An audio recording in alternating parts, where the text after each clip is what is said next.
In 1889, the country of Rhodesia was formed in Africa. It was founded by British businessman and politician Cecil Rhodes. Today, Rhodesia is now the countries of Zambia and Zimbabwe. Here. But we're taking a look into his often overlooked childhood years in his hometown of Bishop Stortford. Let us briefly touch upon these earlier years. Before the man founded Rhodesia, now Zambia and Zimbabwe, let us see what his childhood was like. On the 5th of July 1853, Cecil Rhodes was born at Netwell House in Bishop Stortford, Hertfordshire, United Kingdom. He was born to Reverend Francis William Rhodes and his wife Louisa Peacock Rhodes. As his name suggests, Francis Rhodes was a vicar to St Michael's Church in the town, having previously been the curate of the parish of Brentwood in Essex. Next door to Netwell House is Ollie House. The family moved here shortly after Cecil was born and became their family homestead. Netwell House became the accommodation for their servants. My family and I shall be moving to Forleybourne House. You, my dear servant, along with the other servants, can live at Netwell House. Thank you, sir. Good, now, where's my tea? Here's one I made earlier. Ah, splendid, my dear servant. Ooh, that's good. Let's get some good tea.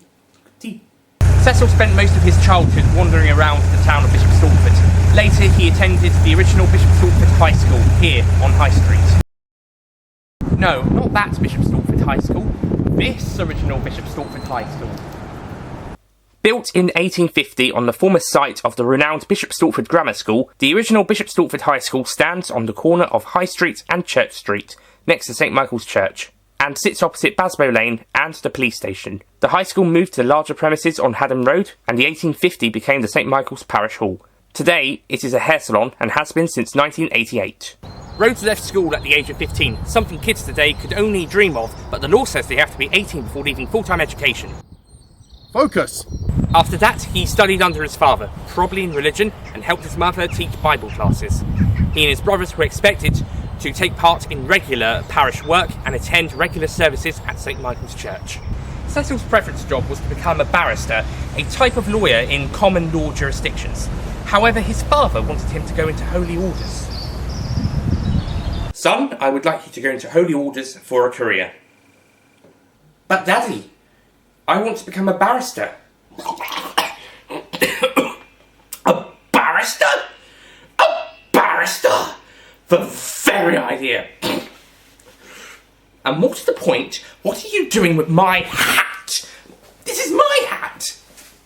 I don't know what you were thinking wearing it. Didn't give it to you. Barrister.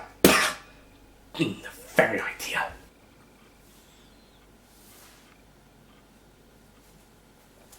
Cecil lived in his hometown until he was 16 years old, before being then invited by his older brother, Herbert, to come and work on his cotton farm in the British colony of Natal in South Africa. Here, and as you can see, it is in South Africa.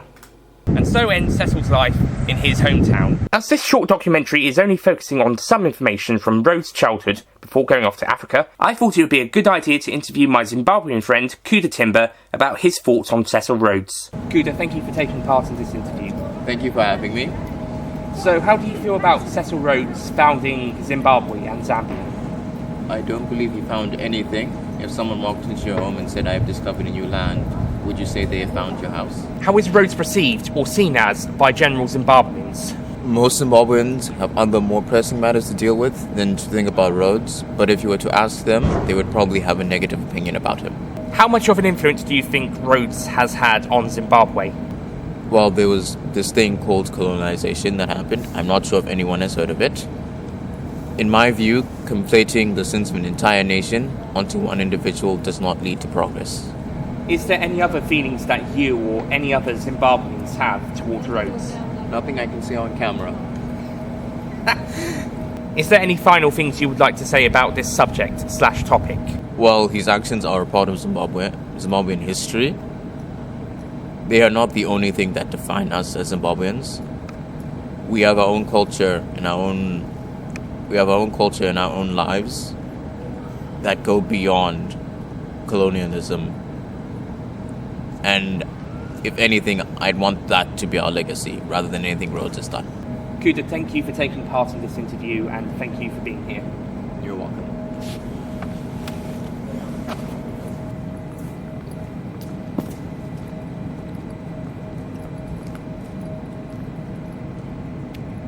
Cecil Rhodes was definitely not the nicest person. However, his hometown does like to acknowledge his significance in British colonial history, despite it being a very controversial topic these days, as is he.